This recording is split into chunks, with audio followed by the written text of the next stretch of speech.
किसी का साथ मत छोड़ना। एक बार एक शिकारी शिकार करने के लिए जंगल में पहुंचा। उसने अपने तीर पर बहुत ही खतरनाक जहर लगाया और शिकार को निशाना बना करके उसने तीर को छोड़ा, लेकिन उसका तीर चूक गया और तीर एक पेड़ पर जा लगा।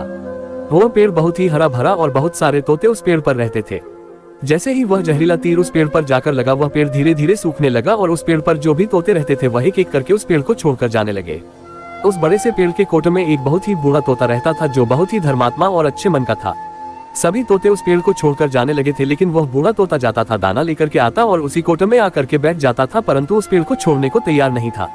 बूढ़े तोते के साथियों ने कई बार आकर के उसे समझाया कि यह पेड़ सूख रहा है और किसी दिन गिर भी जाएगा, चलो किसी और पेड़ पर चलकर रहा जाए, परंतु वह बूढ़ा तोता वहां से जाने को तैयार नहीं हो रहा था। अब यह बात देवराज इंद्र तक पहुंची। उन्हें बताया गया कि एक तोता है, वह जिस पेड़ पर रहता है उस पेड़ पर एक जहरीला तीर लगने के कारण सूखने, गिरने और खत्म होने के कगार पर आ पहुंचा है, और एक बूढ़ा तोता अभी भी वहीं पर रह रहा है। वह दाना लेकर आता है और वहीं पर रहता है, जबकि उस जंगल में बहुत सारे पेड़ हैं, लेकिन वह उसी पेड़ पर रह रहा है। देवराज इंद्र प्रकट हुए और उस बूढ़े तोते से कहने लगे कि आप बहुत धर्मात्मा हैं, बहुत ही अच्छे मन के हैं, लेकिन आप इस पेड़ को छोड़कर किसी और पेड़ पर चले जाइए, क्योंकि यह पेड़ कुछ ही दिनों में गिर जाएगा। तालाब के पास में बहुत से बड़े बड़े हरे भरे पेड़ हैं, बड़े बड़े कोटे हैं, उन पेड़ों पर फल भी लगे हुए हैं, उन्हें वहीं पर तोड़कर खा सकते हैं, परंतु यहाँ से आप चले जाए।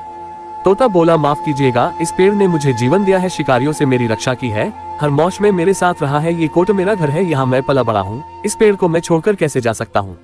इस पर संकट आया है तो क्या मैं इसे छोड़कर चला जाऊं? मैं ऐसा कभी नहीं कर सकता। देवराज इंद्र तोते के इस बात से बहुत ही प्रसन्न हुए। उन्होंने तोते से कहा, मैं आपके इस बात से बहुत ही खुश हूँ, मांगो जो आपको मांगना हो।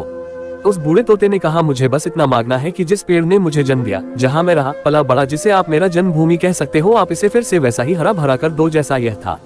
देवराज इंद्र ने अमृत से उस पेड़ को सिंच दिया और पहले की तरह हरा भरा कर दिया। अब वापस से उस पेड़ पर आकर के बाकी तोते रहने लगे। वह बूढ़ा तोता कुछ समय तक और जिंदा रहा, फिर उसकी मृत्यु हो गई और वह स्वर्ग में चला गया। यह कहानी हमें सिखाती यह है कि जब भी किसी इंसान का बुरा दौर आता है तो इमोशनली वह टूटा हुआ होता है, उसे किसी के सहारे की जरूरत होती है, किसी की आवश्यकता होती है। अगर आप ऐसे समय में उसे छोड़कर चले जाएंगे, उससे बात नहीं करेंगे, मुंह मोड़ लेंगे, तो आपसे बुरा कोई नहीं है, क्योंकि आप किसी के सुख का साथी बने या ना बने, लेकिन आपको हमेशा किसी के दैख का साथी जरूर बनना चाहिए।